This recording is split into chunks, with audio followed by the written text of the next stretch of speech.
where it was bad.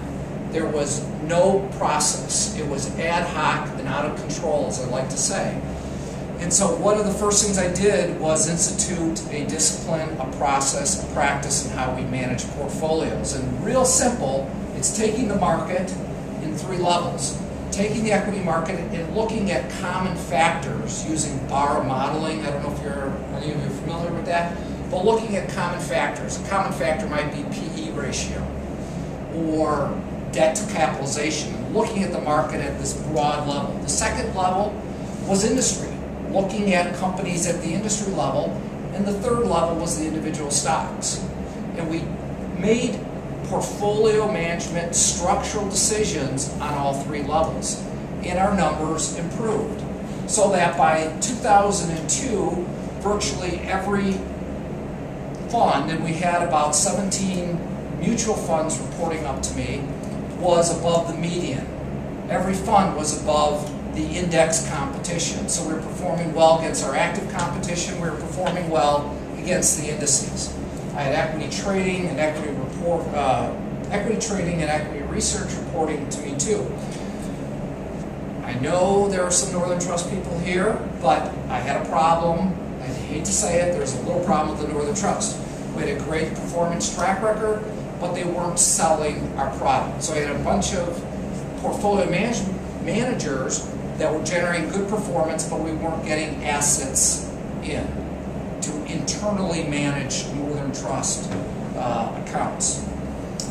A firm by the name of Neuberger Berman called me up and said, would you like to head up our growth equity team? And Neuberger Berman is an investment management firm based in New York. And after a long discussion, I left Northern Trust and joined Neuberger Berman, and we were based here in Chicago. As part of Neuberger Berman, we began to grow the assets under management. I was on the Neuberger Berman Asset Allocation Committee representing equities. Then disaster hit. The irony was on Halloween 2002, we got bought out by the terrible Lehman Brothers. Not so terrible at the time, but Lehman bought us on Halloween. And as typical of a deal like that, when you have a big Wall Street firm buying an investment management company, there were tensions. So I was managing director of growth equities at Lehman Brothers, again on the asset allocation committee, and the tensions were beginning to build. Lehman liked to run things the Lehman way. Entrepreneurial, more investment managers like to do it their way. And it gets me to my third truism, if you will, and it's good to have options. You always want options in your career, because in today's volatile world, you never know what's going to happen, particularly on Wall Street. So in 2005, I began to develop an option. I'm sitting at my desk, and I said, you know what's really strange? Wall Street has equitized virtually every corner of real estate. I can pick up the phone and get my own portfolio exposure in international apartments. I can buy self-storage REITs. I can buy golf courses. I can buy medical office facilities. Farmland, interestingly enough, is a $2 trillion real estate asset class. How do you guys, sitting out there, how do you access farmland? You can't. It's hard. How do you do it?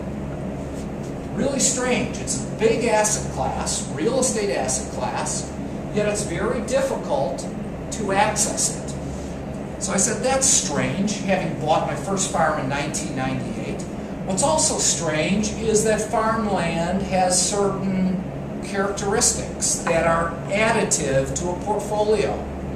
One of the characteristics is good returns. Over 42 years, according to the 7th District Federal Reserve, it's returned 11% a year. That's comparable to stocks. It's negatively correlated with financial assets. it's positively correlated to inflation. So it's very low volatility. So if you know the efficient frontier, by adding a piece of farmland to one's portfolio, it boosts that portfolio up to the efficient frontier, towards the efficient frontier. So I said, this is really interesting. So I was, as you can tell, beginning to develop options as the environment in Lehman Brothers became increasingly tenuous, at least for my position. I engaged Mayor Brown and Rowe, a legal firm here in Chicago, does a lot of REIT work, and I said, how come there aren't any ag REITs? There are apartment REITs, golf course REITs, there's REITs for everything. How come there are no ag REITs? Good question, John. We don't know. They looked into it, no reason. Called up the Lehman Brothers REIT analysts. How come there are no ag REITs? Well, do farms throw off income? Yeah. Can you own farms? Well, yeah, obviously someone's got to own a farm. I don't know. So the more I looked at it, the more I thought, here's an opportunity. Here's an opportunity to create a bridge between you guys out there and agriculture, farmland properties. A big, again, $2 trillion real estate asset class. Meanwhile, I was having additional problems with Lehman Brothers. So I finally was coming to a head in late 2006. And wise guy me, as I flew out to New York, I was going to push them.